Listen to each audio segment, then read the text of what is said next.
সুপ্রিয় বিদ্যার্থী বন্ধুরা, আসসালামু আলাইকুম। অনার্স অনলাইন ক্লাসে সবাইকে স্বাগতম। আমরা ক্লাসে যেতে পারছি না, তোমরাও আসতে পারছো না। এর কারণ জানো, যে বৈশ্বিক মহামারী প্রাণঘাতী করোনা আমাদের বাধা সৃষ্টি হয়ে আছে। তবু আমরা আশা করছি তোমরা বাড়িতে থেকে সুস্থ আছো, ভালো আছো এবং পরিবার পরিজনকে নিয়ে সাবধানে আছো, সতর্ক আছো, স্বাস্থ্যবিধি মেনে চলাফেরা করছো, এটাই আশা করছি। তবু তোমাদের তো মিস করছি, কারণ তোমাদের সঙ্গে অনেকদিন আমাদের দেখা নাই, কথা নাই, কোনো যোগাযোগ নাই।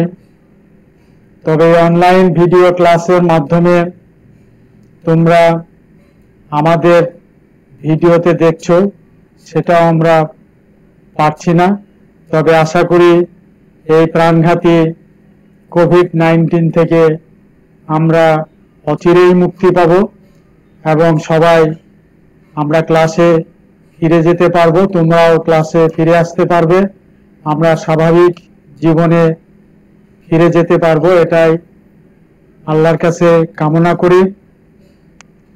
তোমরা বাড়িতে থাকো, অনলাইন ক্লাসগুলো রীতিমতো দেখো, মনোযোগ সহকারে দেখো এবং বাড়িতে বসে পড়াশোনা লেখাপড়া চালিয়ে যাও, কারণ লেখাপড়ার বাইরে তোমাদের কোনো বিকল্প নাই। তো আমরা আজকে ক্লাস শুরুর আগে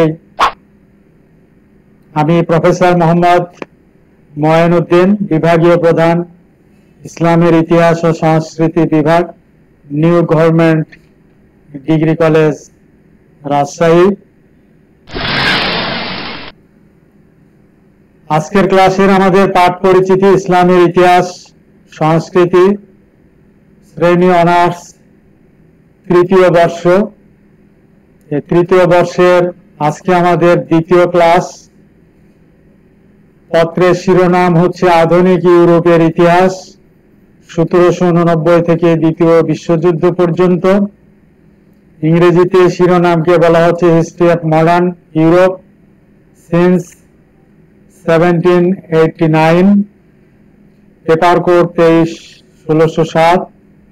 আজকে আমরা এই পত্রের আলোচনা করব নেপোলিয়ন বোনাপার্ট, মহাদেশীয় ব্যবস্থা, মেটারনিখ, ভিয়েনা সম্মেলন এবং ইউরোপীয় কনসার্ট, এই বিষয়গুলো নিয়ে আজকে আমরা আলোচনা করব। মূল আলোচনায় যাওয়ার আগে আমরা এই পত্রের যে পাঠ্যক্রম, সেটা প্রথম পত্র দেখানো হয়েছে, প্রথম ক্লাসেও দেখানো হয়েছে, দ্বিতীয় ক্লাসেও দেখানো হচ্ছে। France revolution 1789, Napoleon Bonaparte, Metternich, concert of Europe, July revolution 1830, February revolution 1848, Napoleon third, unification of Italy 1870, unification of Germany 1871, eastern question, Crimea war, Paris peace conference 1856, Russian empire 1801 to 1917, Congress of Berlin 1878, Balkan Wars, Greek War of Independence, Ottoman Egyptian Relation 1831 to 41, Russo-Japanese War, World War I, Treaty of Versailles, Treaty of Sevres, Treaty of Luzerne, League of Nations, Bolshevik Revolution 1917, and Second World War, Hitler Mussolini and UNO, United Nations Organisation. এই পত্রের এই বিষয়গুলো আমাদের পড়তে হবে।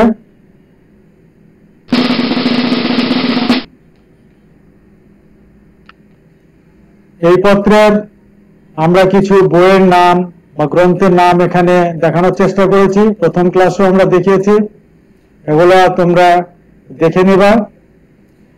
ইংরেজি কিছু বইয়ের নামও আছে এখানে। Carlyle Thomas, the French revolution, London 1864, Fisher ACL, history of Europe, volume 2, London 1951। এই ইংরেজি বইগুলো দেখবা।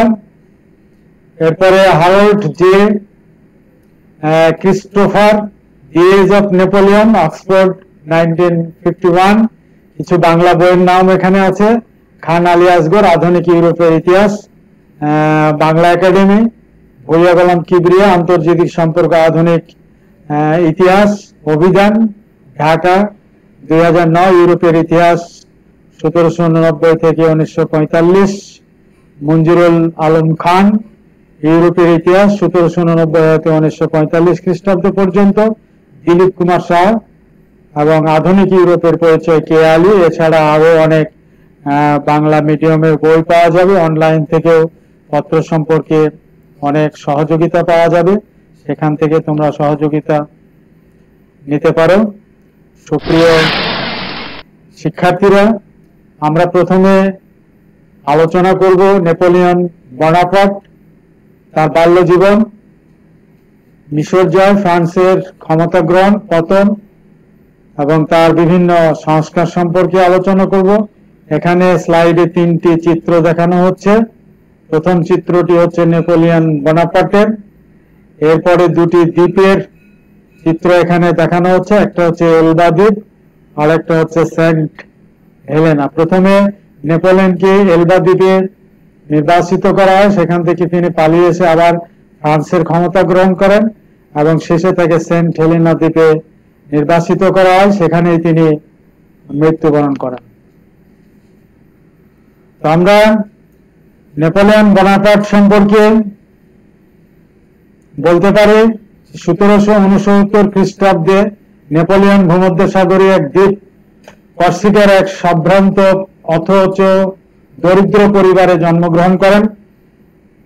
তার পিতা কার্লো বোনাপার্ট পেশায় ছিলেন একজন আইনজীবী। তার মাতার নাম ছিল সল্টিজিয়া। তিনি ফ্রান্সের সামরিক একাডেমিতে শিক্ষা লাভের পর সামরিক বাহিনীতে যোগ দেন। 1791 সনে তিনি লেফটেন্যান্ট পদে উন্নীত হন। তিনি জীবনের প্রথম দিকে কিছু কিছু খণ্ড যুদ্ধে তার প্রতিভার স্বাক্ষর রাখেন। ইউরোপের ও ফ্রান্সের বিভিন্ন ঘটনাবলীর সমন্বয়ে তিনি দ্রুত ইতিহাসের আলোককেন্দ্রে উপস্থিত হয়ে কালক্রমে ফ্রান্সের ভাগ্য বিধাতায় পরিণত হন। নেপোলিয়নের অসাধারণ কৌশল ও দুর্বার অভিযানের ফলে ফ্রান্স অস্ট্রিয়ার রাজধানী ভিয়েনা দখল করতে সক্ষম হয়। অবশেষে পরাজিত অস্ট্রিয়া 1797 সনে ফ্রান্সের সঙ্গে ক্যাম্পো ফর্মিও বা ক্যাম্পো কমিও সন্ধি করতে বাধ্য হয়। এ সন্ধির ফলে ফ্রান্সের জনগণ বিজয়ী সেনাপতি নেপোলিয়নকে রোমের সেনাপতি ও সম্রাট ইতিহাস খ্যাত জুলিয়াস সিজারের সাথে তুলনা করেন।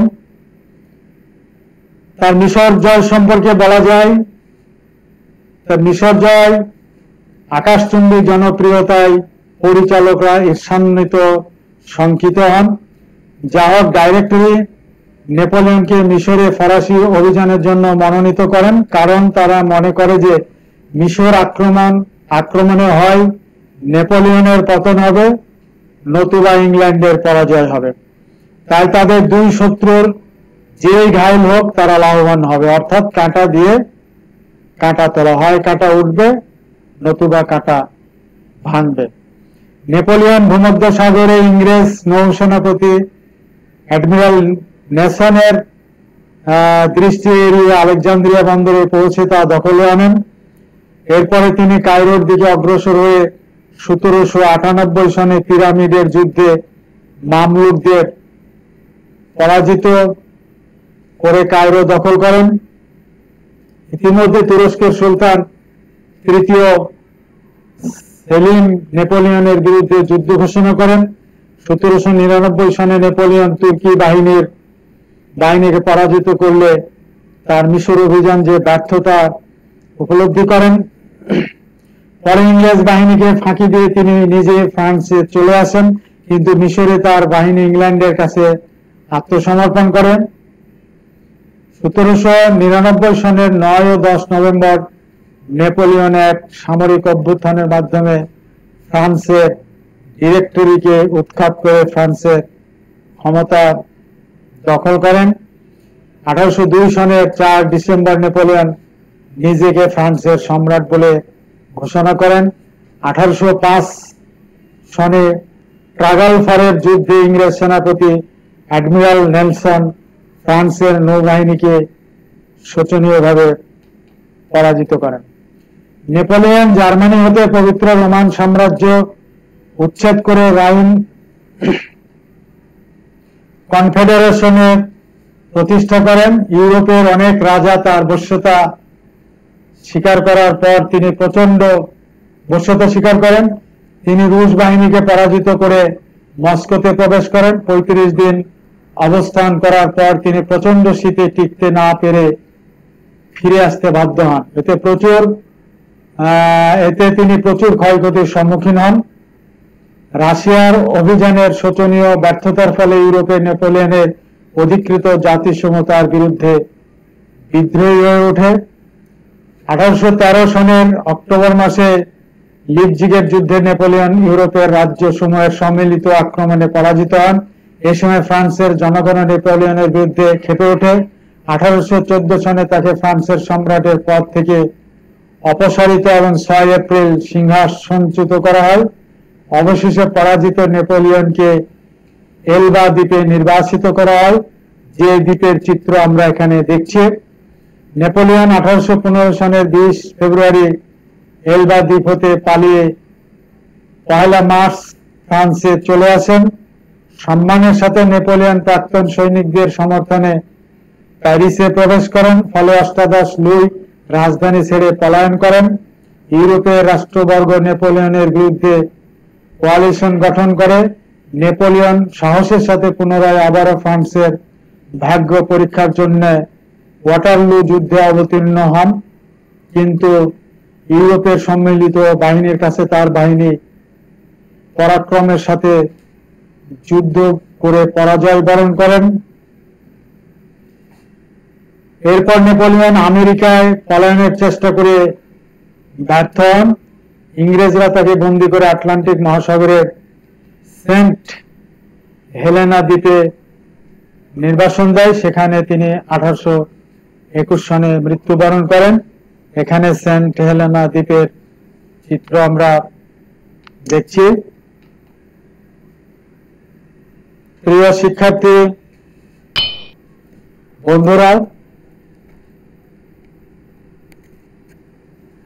আমরা হেলেনা দ্বীপের একটি পূর্ণ চিত্র এখানে দেখানোর চেষ্টা করেছি। এখানে নেপোলিয়নকে শেষে নির্বাসিত করা হয় এবং এখানেই তিনি মৃত্যুবরণ করেন। সুপ্রিয়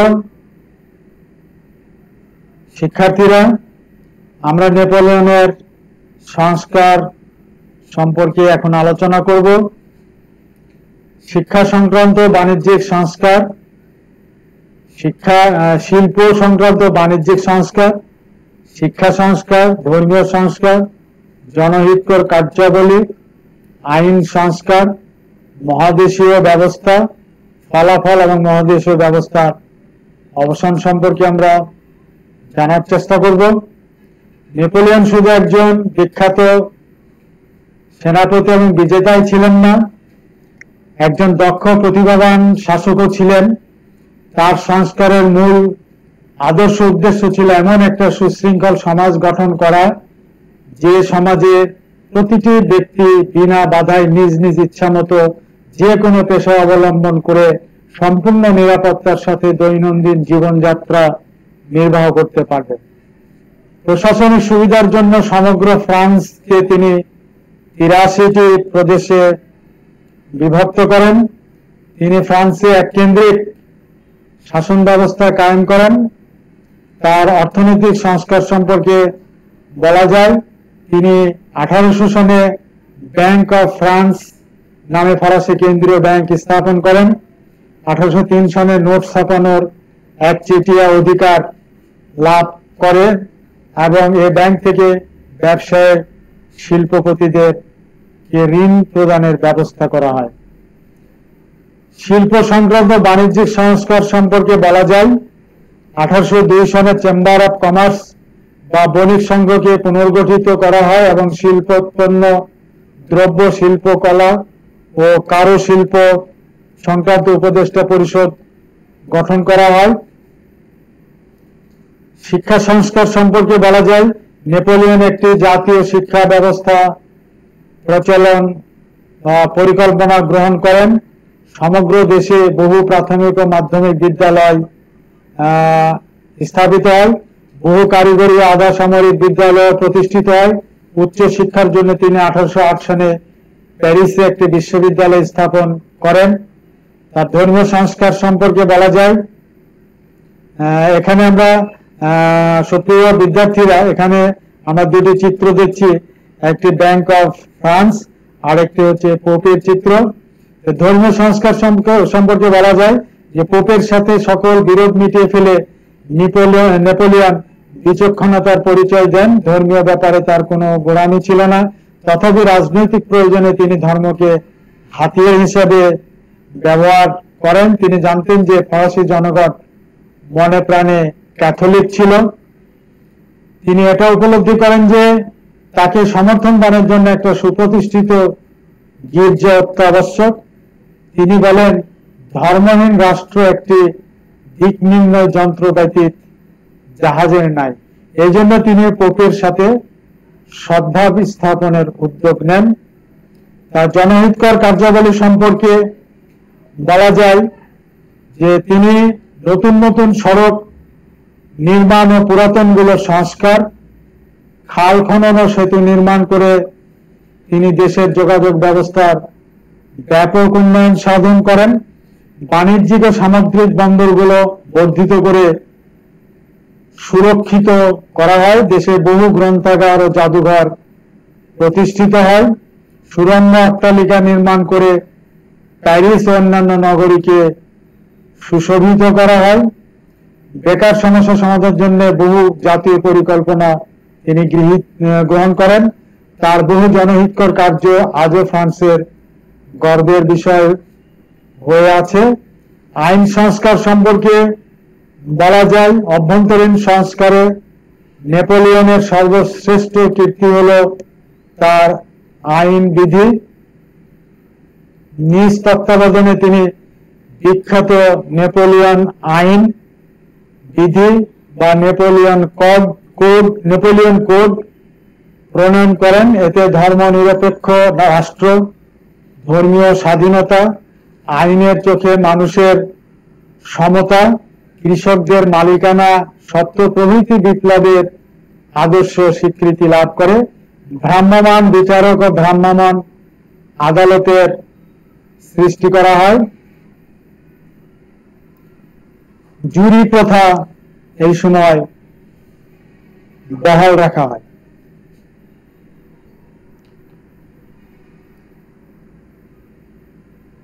প্রিয় শিক্ষার্থীরা, আমরা এখানে একটি চিত্র দেখছি নেপোলিয়নের। নেপোলিয়ন একটি ব্যবস্থা গ্রহণ করে ইতিহাসে অমর হয়ে আছেন, অত্যন্ত আলোচিত হয়ে আছেন। সে ব্যবস্থাটা হচ্ছে মহাদেশীয় ব্যবস্থা। 1806 থেকে 1812 খ্রিস্টাব্দ পর্যন্ত এটা তিনি করেছিলেন। কন্টিনেন্টাল সিস্টেম নেপোলিয়নের বর্ণাঢ্য জীবনের এক অনন্য কীর্তি ছিল। ইংল্যান্ডের বিরুদ্ধে তার মহাদেশীয় ব্যবস্থা গ্রহণ, বার্লিন ডিক্রি ও মিলান ডিক্রির মাধ্যমে তিনি সমগ্র ইউরোপ মহাদেশকে তার সামুদ্রিক অবরোধের আওতায় আনেন বলে একে মহাদেশীয় ব্যবস্থা বা কন্টিনেন্টাল সিস্টেম বলা হয়। এই ব্যবস্থা সম্পর্কে বলতে গেলে বলা যায় যে সমগ্র ইউরোপে নেপোলিয়নের সাম্রাজ্যবাদী পরিকল্পনা বাস্তবায়নের পথে একমাত্র বাধা ছিল ইংল্যান্ড। কিন্তু ফ্রান্সের কোনো শক্তিশালী নৌবাহিনী না থাকায় সরাসরি ইংল্যান্ড আক্রমণ করা সম্ভব ছিল না। ট্রাফালগারের নৌযুদ্ধে নেপোলিয়নের শোচনীয় পরাজয় থেকে এটি স্পষ্ট প্রতীয়মান হয় যে নৌশক্তি ছাড়া ইংল্যান্ডের বিরুদ্ধে যুদ্ধ করে সফলতা অর্জন করা সম্ভব নয়। তাই ইংল্যান্ডের সর্বনাশ সাধন করার জন্য তিনি অন্য উপায় খুঁজতে থাকেন। তিনি জানতেন যে ইংল্যান্ডের সম্পদ ও সমৃদ্ধির উৎস ছিল তার ব্যবসা বাণিজ্য, সুতরাং তাকে দুর্বল ও শক্তিহীন করার একমাত্র উপায় ছিল তার ব্যবসা বাণিজ্য ধ্বংস করা, এবং সেজন্য তিনি ইংল্যান্ডের বিরুদ্ধে একটা অর্থনৈতিক পরিকল্পনা বা মহাদেশীয় ব্যবস্থা বা কন্টিনেন্টাল সিস্টেম প্রবর্তন করেন। মহাদেশীয় ব্যবস্থা ঘোষণার পিছনে একাধিক কারণ ছিল। প্রথমত, ইউরোপের সর্বত্র ব্রিটেনজাত সামগ্রীর বিপুল চাহিদা ছিল, সুতরাং নেপোলিয়ন মনে করেন যে বহির্বাণিজ্য থেকে উচ্ছেদ করা গেলে ইংল্যান্ডের বৈদেশিক মুদ্রা অর্জনের পথ বন্ধ হবে। দ্বিতীয়ত, এ সময় রাজনৈতিক মতভেদ এবং সামাজিক বৈষম্যের ফলে ইংল্যান্ডে ভূস্বামী বা কৃষক শ্রেণীর মধ্যে চরম তিক্ততা সৃষ্টি হয়। অপরদিকে অর্থনৈতিক মন্দার ফলে জনসাধারণের দুঃখ দুর্দশা বৃদ্ধি পায়। সুতরাং নেপোলিয়ন মনে করেন যে এরূপ নাজুক পরিস্থিতিতে ব্যবসা বাণিজ্য বন্ধ হয়ে গেলে ইংল্যান্ড ফ্রান্সের সাথে চুক্তি সম্পাদন করতে বাধ্য হবে। তৃতীয়ত, ট্রাফালগারের যুদ্ধে নেপোলিয়নের ব্যর্থতা তাকে মহাদেশীয় ব্যবস্থা প্রবর্তনের জন্য উৎসাহিত করে। প্রত্যক্ষ যুদ্ধে জয়লাভ অসম্ভব জেনে তিনি মহাদেশে ব্রিটেন জয় করার কৌশল অবলম্বন করেন। চতুর্থত, তিনি আশা করেন যে ইউরোপে ব্রিটেনজাত পণ্যদ্রব্য নিষিদ্ধ ঘোষিত হলে সেখানে ফরাসি সামগ্রীর চাহিদা বৃদ্ধি করা যাবে এবং ইউরোপে ফ্রান্স লাভবান হবে। সুতরাং শিল্পক্ষেত্রে ফরাসি প্রাধান্য স্থাপন করা তার অর্থনৈতিক অবরোধের অন্যতম উদ্দেশ্য ছিল। মহাদেশীয় ব্যবস্থাটা মেইনলি অর্থনৈতিক অবরোধ সংক্রান্ত একটি ব্যবস্থা। এই ব্যবস্থা করতে গিয়ে তিনি যে ঘোষণাগুলি দেন সেটা হচ্ছে প্রথমে বার্লিন ঘোষণা। জার্মানির রাজধানী বার্লিন। 1806 সনের নভেম্বর মাসে নেপোলিয়ন বার্লিন থেকে ইংল্যান্ডের বিরুদ্ধে এক নির্দেশনামা জারি করেন। এটা বার্লিন ডিক্রিস বা বার্লিন ঘোষণা নামে পরিচিত। তিনি সমগ্র ব্রিটিশ দ্বীপপুঞ্জ অবরোধের কথা ঘোষণা করেন এবং ইংল্যান্ডের সাথে ইউরোপের অন্যান্য দেশের ব্যবসা বাণিজ্য নিষিদ্ধ ঘোষণা করেন এবং ইংল্যান্ডের সাথে তিনি সম্পূর্ণ যোগাযোগ বিচ্ছিন্ন করার পরিকল্পনা গ্রহণ করেন। এছাড়া ফ্রান্স অধিকৃত কোনো অঞ্চলে ব্রিটিশ নাগরিকদেরকে গ্রেপ্তারের এবং ব্রিটেনজাত কোনো পণ্যদ্রব্য পাওয়া গেলে তা বাজেয়াপ্ত করার আদেশ দেন। এই আদেশের পাল্টা ব্যবস্থা হিসেবে ইংল্যান্ড কিছু পদক্ষেপ গ্রহণ করেন। ইংল্যান্ডের পাল্টা ব্যবস্থার মধ্যে রয়েছে বার্লিন ঘোষণার প্রত্যুত্তরে ইংল্যান্ড 1807 সালে অর্ডার্স ইন কাউন্সিল নামক এক নির্দেশনামা জারি করে ইউরোপের সকল বন্দরে ফ্রান্সের বিরুদ্ধে পাল্টা অবরোধ ঘোষণা করেন।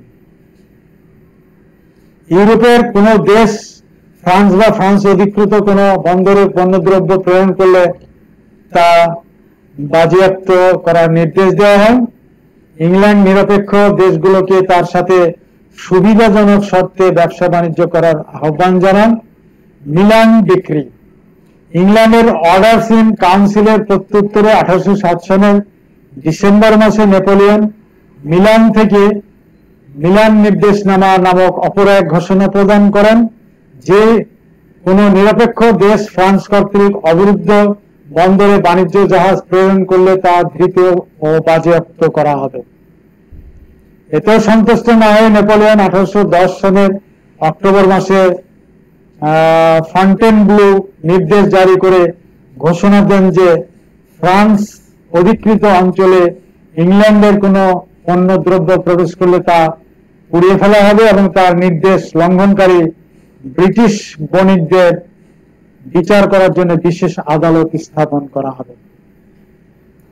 মহাদেশীয় ব্যবস্থার ফলাফল সম্পর্কে বলা যায়, শেষ পর্যন্ত নেপোলিয়নের মহাদেশীয় ব্যবস্থা সম্পূর্ণভাবে ব্যর্থতায় পর্যবেসিত হয়, কারণ এটা কঠোরভাবে প্রয়োগ করার জন্য প্রয়োজনীয় নৌবহর ফ্রান্সের ছিল না। এই সময় ইউরোপে একমাত্র ইংল্যান্ড ছাড়া অন্য কোনো দেশ শিল্প বাণিজ্যে আত্মনির্ভরশীল ছিল না। শিল্প বিপ্লবের ফলে শুধু ইংল্যান্ডে ইউরোপের নিত্য ব্যবহার্য সামগ্রী উৎপাদিত হতো এবং সেগুলো খুবই জনপ্রিয় ছিল, কিন্তু মহাদেশীয় ব্যবস্থার ফলে ইউরোপের দেশসমূহ ব্রিটিশ শিল্পজাত দ্রব্য থেকে বঞ্চিত হলে জিনিসপত্রের মূল্য দ্রুত বৃদ্ধি পায়, ফলে তারা এক ভয়াবহ সংকটের সম্মুখীন হয়। সুতরাং নেপোলিয়নের মহাদেশীয় ব্যবস্থাকে কেউ সানন্দে গ্রহণ করেনি, বরং তার বিরুদ্ধে সর্বত্র তীব্র অসন্তোষ সৃষ্টি হয়। এরূপ অবস্থায় চোরাচালান এবং অবৈধ উপায়ে ইংল্যান্ডের সাথে তাদের ব্যবসা বাণিজ্য চলতে থাকে। মহাদেশীয় ব্যবস্থার অবসান সম্পর্কে বলা যায়, এই পরিকল্পনা কার্যকরী করতে গিয়ে নেপোলিয়নের সাথে অনেক রাষ্ট্রের বিরোধ সৃষ্টি হয়। এ বিষয়ে পোপ নিরপেক্ষ থাকার কথা জানালেও তিনি পোপের রাজ্য দখল করেন এবং তাকে বন্দী করেন। পর্তুগাল আপত্তি জানালে তিনি সে দেশ জয় করেন এবং এ সুবাদে অন্যায়ভাবে স্পেনও অধিকার করেন। এই কারণে রাশিয়ার সাথে তার বিরোধ সৃষ্টি হয়। মহাদেশীয় ব্যবস্থার ফলে রাশিয়ার ব্যবসা বাণিজ্যের যথেষ্ট ক্ষতি হয়, তাই জার আলেকজান্ডার এটা মেনে নিতে অস্বীকার করেন এবং 1812 সনে রাশিয়ার বন্দরগুলো উন্মুক্ত বলে ঘোষণা করেন। একই বছর রাশিয়া, ব্রিটেন ও সুইজারল্যান্ডের মধ্যে শান্তি চুক্তি সম্পাদিত হলে মহাদেশীয় ব্যবস্থার অবসান ঘটে। যা হোক, এ ব্যবস্থা নেপোলিয়নের একটি অবাস্তব পরিকল্পনা ছিল, তাতে কোনো সন্দেহ নাই, কারণ এই ব্যবস্থা কার্যকরী করার জন্য সঠিক কোনো পরিকল্পনা পদক্ষেপ না নিয়ে তিনি এটা করেছিলেন, যার ফলশ্রুতিতে এটা তিনি সফল করতে পারেন নাই। এটা ছিল তার মারাত্মক একটি ভুল সিদ্ধান্ত, যা তার পতনকে ত্বরান্বিত, ফ্রান্সের অপূরণীয় ক্ষতি করে। সুপ্রিয় শিক্ষার্থীরা, এই স্লাইডে আমরা জার্মানির সংসদের চিত্র দেখছি।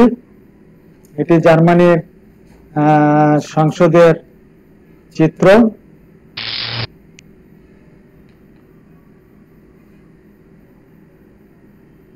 আমরা পরবর্তী আলোচনায় যাব মেটারনিখ সম্পর্কে।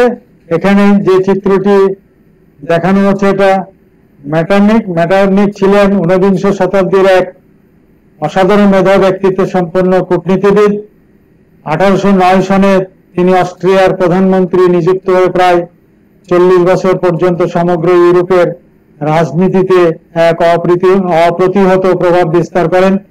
নেপোলিয়নের পরাজয়ে তিনি বলিষ্ঠ ভূমিকা পালন করেন, সেজন্য তিনি নিজেকে নেপোলিয়ন বিজেতা বলে গর্ববোধ করতেন। বস্তুত 1815 থেকে 1848 সন পর্যন্ত তিনি ছিলেন ইউরোপের রাজনৈতিক রঙ্গমঞ্চের একচ্ছত্র অধিনায়ক। সেজন্য তার যুগকে মেটারনিখ যুগ হিসাবে আখ্যায়িত করা হয়। তার সম্পর্কে আরো বলা যায় যে তিনি একজন রক্ষণশীল রাজনীতিবিদ ছিলেন। গণতন্ত্র, সংবিধান এবং সংসদের প্রতি তিনি ঘৃণা পোষণ করতেন। তার মতে গণতন্ত্র হলো সকল অরাজকতা বিশৃঙ্খলার উৎস। তার মতে গণতন্ত্র হলো সকল অরাজকতা ও বিশৃঙ্খলার উৎস। তিনি গণতন্ত্রকে ইউরোপীয় সভ্যতা সংস্কৃতির পরম শত্রু হিসেবে গণ্য করতেন। দৈব রাজতন্ত্রকে মেটারনিক একমাত্র গ্রহণযোগ্য সরকার বলে মনে করতেন। অস্ট্রিয়ার হাবসবার্গ রাজবংশের অনুসৃত যে নীতি বিভক্ত করো এবং শাসন করো নীতিতে তিনি অটলভাবে বিশ্বাসী ছিলেন। মেটারনিক পদ্ধতি সম্পর্কে বলা যায়, জাতীয়তাবাদী ও গণতান্ত্রিক সকল ভাবধারার বিনাশ সাধন করে অতীতে স্বেচ্ছাচারী রাষ্ট্র সমাজ ব্যবস্থার পূর্ণ প্রবর্তন করাই ছিল মেটারনিকের একমাত্র লক্ষ্য। এটা বাস্তবে রূপদানের জন্য তিনি যে সকল পন্থা অবলম্বন করেন সেগুলোই মেটারনিক পদ্ধতি নামে খ্যাত। রাশিয়ার উদারনৈতিক জার প্রথম আলেকজান্ডার এবং রাশিয়ার রাজা তৃতীয় ফ্রেডেরিক উইলিয়াম তার খপ্পরে পড়েন। মেটারনিক সমগ্র মধ্য ইউরোপে তার নৈতিক একনায়কত্ব প্রতিষ্ঠা করতে সক্ষম হন। তিনি যে কেউকে সহজেই তার চতুরতা দিয়ে ফাঁদে ফেলতে পারতেন। প্রগতিবাদের নিন্দা করে তিনি বলেন, অপরিবর্তিত রেখে শাসন করো, অর্থাৎ তিনি কোনো সংস্কারের পক্ষপাতী ছিলেন না, বিশেষ করে শাসন ব্যাপারে। মেটারনিকের অনুসৃত পন্থাগুলির মধ্যে সবচেয়ে জঘন্য এবং অভিনব ছিল তার হস্তক্ষেপ নীতি। তিনি জার্মানির উপর অস্ট্রিয়ার প্রভুত্ব স্থাপনের উদ্দেশ্যে জার্মানিকে 39টি রাষ্ট্রের সমবায়ে গঠিত শিথিল কনফেডারেশনে পরিণত করেন। জার্মানিকে দুর্বল ও খণ্ডিত রেখে বিভিন্ন রাষ্ট্রের স্বাতন্ত্র্য রক্ষা করে তিনি জার্মানির ঐক্য বন্ধনের পথে বাধা সৃষ্টি করেন। জার্মানির ন্যায় তিনি ইতালিতেও দমন নীতি প্রয়োগ করেন, কিন্তু তার এই নীতিগুলো পুরোপুরি সফল হয়নি। এই নীতি তার ব্যর্থতায় পর্যবসিত হয় এবং এই ব্যর্থতার পিছনে বেশ কিছু কারণ ছিল। এই কারণগুলো সম্পর্কে আমরা জানার চেষ্টা করব। মেটারনিকের দমন নীতির বিরুদ্ধে সর্বত্র তীব্র অসন্তোষ পঞ্জীভূত হতে থাকে, কিন্তু 1848 সনের ফেব্রুয়ারি বিপ্লবের প্লাবনে তিনি নিজেই ভেসে যান। অস্ট্রিয়ার বিভিন্ন স্থানে বিদ্রোহ দেখা দেয় এবং নিরুপায় হয়ে মেটারনিক ইংল্যান্ডে আশ্রয় গ্রহণ করেন। সাথে সাথে তার যুগ ও পদ্ধতির শোচনীয় পরিসমাপ্তি ঘটে।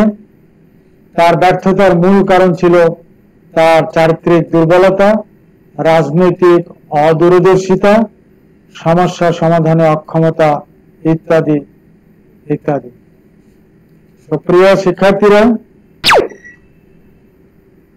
আমরা এখন আলোচনা করব ভিয়েনা সম্মেলন 1815 খ্রিস্টাব্দ। এখানে ভিয়েনা সিটির একটি চিত্র দেখানো হচ্ছে। নেপোলিয়নের পতনের পর ইউরোপীয় দেশগুলির প্রতিনিধিগণ মহাসমারোহে অস্ট্রিয়ার রাজধানী ভিয়েনা নগরীতে এক সম্মেলনে সমবেত হন। এই সম্মেলন ইউরোপের ইতিহাসে এক গুরুত্বপূর্ণ স্থান অধিকার করে আছে। বস্তুত এটি ছিল সমগ্র বিশ্বের ইতিহাসে সর্বপ্রথম আন্তর্জাতিক বৈঠক। একমাত্র তুরস্ক পোপের রাজ্য ছাড়া ইউরোপের সকল দেশের প্রতিনিধি সম্মেলনে উপস্থিত ছিলেন। সমসাময়িক রাজনীতিবিদ ও কূটনীতিকদের মধ্যে সর্বাপেক্ষা উল্লেখযোগ্য ছিলেন অস্ট্রিয়ার প্রধানমন্ত্রী মেটারনিক, রাশিয়ার সম্রাট জার প্রথম আলেকজান্ডার, ইংল্যান্ডের পররাষ্ট্রমন্ত্রী ক্যাসেলরি এবং ফ্রান্সের পররাষ্ট্র সচিব টেলিরা। মেটারনিক সম্মেলনের সভাপতি নির্বাচিত হন। সম্মেলনের মূলনীতি হিসেবে ঘোষিত হয়, সম্মেলনের মূলনীতি নেপোলিয়নের আক্রমণে ইউরোপের ক্ষতবিক্ষত রাজনৈতিক, সামাজিক ও অর্থনৈতিক কাঠামোকে পুনর্গঠনের জন্য ভিয়েনার নেতৃবৃন্দ তিনটি মূলনীতি অনুসরণ করেন। মূলনীতিগুলো হচ্ছে, প্রথমত শক্তি সাম্য নীতি, দ্বিতীয়ত ন্যায্য অধিকার নীতি এবং তৃতীয়ত পুনর্গঠন ক্ষতিপূরণ নীতি। শক্তি সাম্য নীতি ইউরোপের রাজনীতি ক্ষেত্রে শক্তি সাম্য নীতি প্রয়োগ বহু পূর্ব থেকেই প্রচলিত ছিল। এই নীতির দোহাই দিয়ে ফ্রান্সের শক্তি যথাসর্বস্ব খর্ব করা হয়। ফ্রান্স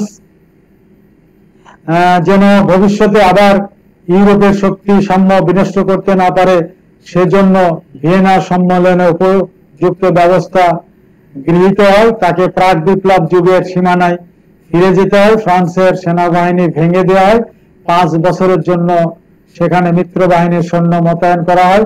ফলে নেপোলিয়নের দ্বারা ধ্বংসপ্রাপ্ত সকল রাষ্ট্র পুনরায় স্বাধীন সত্তা লাভ করে এবং রাজ্য হারা নৃপতিগণ পুনরায় রাজ্য লাভ করেন।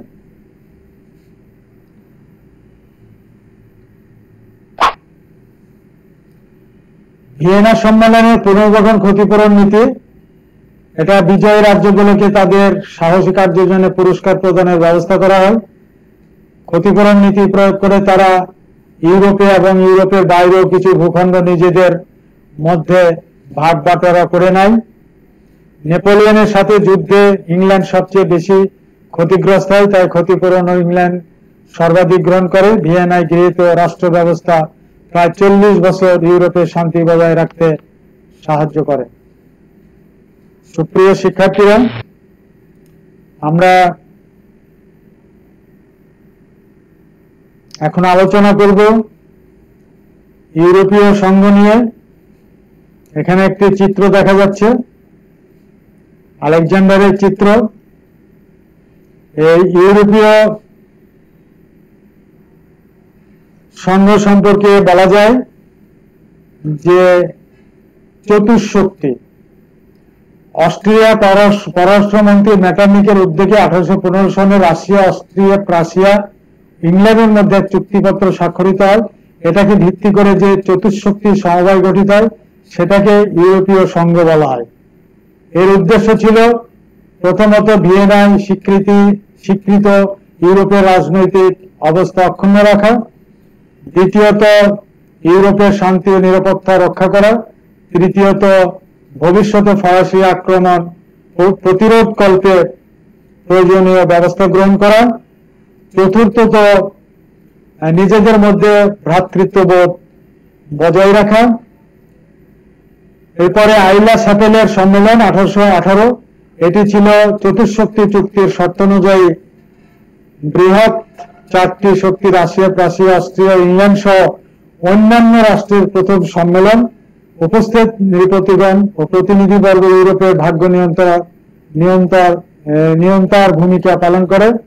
যুদ্ধের যাবতীয় ক্ষতিপূরণ পরিশোধ করে বিদায় ফ্রান্স থেকে মিত্রশক্তির মোতায়েনকৃত সৈন্য অপসারণ করা হয় এবং তাকে পঞ্চশক্তি হিসেবে ইউরোপীয় সংঘে অন্তর্ভুক্ত করা হয়। ইউরোপে চতুষ্শক্তি সম্মেলন পঞ্চশক্তি সম্মেলনে পরিণত হয়, কিন্তু এটারও এক সময় অবসান ঘটে। 1825 সনে জার আলেকজান্ডার, যার চিত্র আমরা এখানে দেখছি, রুশ তুরস্ক সমস্যা সমাধানের জন্য সেন্ট পিটার্সবার্গে পরপর 2টি সম্মেলন আহ্বান করেন। ইংল্যান্ড এই অধিবেশন বর্জন করে এবং অবশেষে তার সদস্য পদ ত্যাগ করে। অন্যান্য দেশের প্রতিনিধিগণ অধিবেশনে মিলিত হন, কিন্তু পরস্পরের মতানৈক্যের দরুন চরম তিক্ততার মধ্যে অধিবেশন ভেঙে যায়। ইংল্যান্ড আমেরিকার বিরুদ্ধে মনোভাব এবং 1825 সনে জার আলেকজান্ডারের মৃত্যু ইউরোপের সঙ্গে সমাধি রচনা করে। পবিত্র চুক্তি বা চতুষ্শক্তি চুক্তি নামে 2টি পবিত্র চুক্তির মাধ্যমে ইউরোপের শক্তিগুলোর মধ্যে যে বন্ধুত্বভাব ঐক্য বন্ধন স্থাপিত হয় তাই ইউরোপীয় সংঘ কনসার্ট অফ ইউরোপ নামে পরিচিত। পবিত্র চুক্তি ছিল এটার উদ্যোক্তা রাশিয়ার আদর্শবাদী কল্পনা বিলাসী সম্রাট প্রথম আলেকজান্ডার বিশ্বাস করতেন যে রাজনীতি ও ধর্ম অবিচ্ছেদ্য। তার প্রত্যাশা ছিল যে ইউরোপীয় রাজন্যবর্গ খ্রিস্ট ধর্মের 3টি মূলনীতি যাতে ন্যায়, দয়া, শান্তি এর উপর ভিত্তি করে তাদের অভ্যন্তরীণ ও পররাষ্ট্রনীতি নির্ধারণ করবেন। পোপ তুরস্ক, ইংল্যান্ড ব্যতীত ইউরোপের প্রায় সকল দেশই চুক্তিপত্রে স্বাক্ষর প্রদান করে। উল্লেখ্য, এটি কোনো রাজনৈতিক সন্ধিপত্র ছিল না, বরং এটি একটি নীতিমূলক ঘোষণাপত্র। একমাত্র জার আলেকজান্ডার ছাড়া আর কেউ এটিকে মনে প্রাণে গ্রহণ করেন। আমরা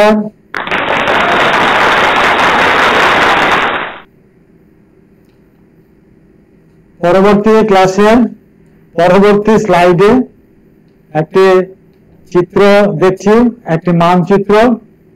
এখানে ইউরোপের বিভিন্ন দেশের অবস্থান সম্পর্কে বলা হয়েছে। ইউরোপ মহাদেশের যে বিভিন্ন দেশ তারই একটি মানচিত্র এটি তোমরা মনোযোগ সহকারে দেখবা এবং সম্ভব হলে বাড়িতে এটা সংরক্ষণ করতে হবে। এবং ম্যাপ বা মানচিত্র থাকলে এসব দেশের নাম মনে রাখা অনেকটা সহজ হয়ে যাবে এবং কোন দেশের কোন দিকে কোন দেশের অবস্থান সেটা জানার জন্য সবারই মানচিত্র সংরক্ষণ করা উচিত। প্রিয় শিক্ষার্থী বন্ধুরা, আমরা আজকের আলোচনা এখানেই শেষ করব। তবে আলোচনার শেষে ধন্যবাদ দেওয়ার আগে তোমাদের আবারও বলছি, তোমরা বাড়িতে থাকো, নিরাপদে থাকো, সুস্থ থাকো, স্বাস্থ্যবিধি মেনে বাইরে যেতে হলে যাবা এবং বাইরে থেকে ফিরে আসতে হলে আবারও স্বাস্থ্যবিধি মোতাবেক পরিষ্কার পরিচ্ছন্ন হয়ে বাড়িতে ফিরবা। এই কোভিড-19 আমরা এত অল্প সময়ের মধ্যে আমাদের এত গুরুত্বপূর্ণ ব্যক্তিদের আমরা হারিয়েছি, যা ইতিপূর্বে কখনো হয়নি। এই জন্য এই কোভিড-19 আক্রান্ত হয়ে যারা মৃত্যুবরণ করেছেন তাদের আত্মার মাগফিরাত কামনা করছি এবং যারা এই করোনায় আক্রান্ত হয়ে চিকিৎসাধীন আছেন তাদের আরোগ্য কামনা করছি। এবং শেষে আবারও বলছি, তোমরা ভালো থাকো, বাড়িতে থাকো, নিরাপদ থাকো এবং স্বাস্থ্যবিধি মেনে চলো এবং আমাদের এই অনলাইন ক্লাস ভিডিওগুলো অত্যন্ত মনোযোগ সহকারে দেখো। কারণ যেহেতু তোমরা এখন ক্লাসে আসতে পারছো না, এই ভিডিওগুলোই এখন তোমাদের শিক্ষা একটা বড় মাধ্যম হিসাবে কাজ করছে। অতএব এগুলো তোমরা মনোযোগ সহকারে দেখো। শেষে তোমরা যারা সংযুক্ত ছিলে এই ভিডিওতে অনলাইন ক্লাসে, সবাইকে আবারও ধন্যবাদ জানাচ্ছি। তোমরা সবাই ভালো থাকো, বাড়িতে থাকো। ধন্যবাদ। আসসালামু আলাইকুম।